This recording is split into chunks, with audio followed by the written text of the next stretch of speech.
Asante Bwana Spika. Nataka kukosoa seneta wa Nairobi ambaye ni rafiki wangu. Mr. Mbadi sio wa Kenya Kwanza, ni sahihi tuko kwa serikali ya muungano. Kwa hiyo kupigia sisi kelele kusema yeye ni wa Kenya Kwanza, hiyo ni makosa kubwa sana. Ya pili, rafiki wangu, nataka nikwambie, wakati ulikuwa apitisha cabinet secretary wao kuingia hapa, wewe ulikuwa umetimua, ulikuwa nje au kuwa unatuunga mkono.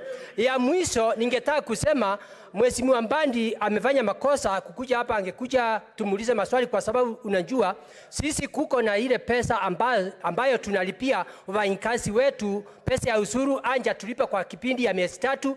Kaunti ya Embu saa hii wafanyikazi wote kaunti ya Embu hakuna pesa ametuma hapo. Kwa hivyo angekuja hapo, hiyo ni ile swali tungeuliza. Na sio kaunti ya Embu peke yake, ni kaunti ya 47, na wakati tulikuwa naendelea alikuwa anasema hakuna pesa. Saa hii angekuja tumuulize swali. Kwa hivyo mimi naunga mkono Senator Mbadi aweze kuwa summoned akuja hapa ajibu maswali yake. Asante Bwana Speaker.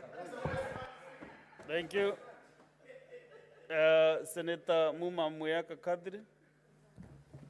Thank you, Honorable Speaker, for the opportunity to speak.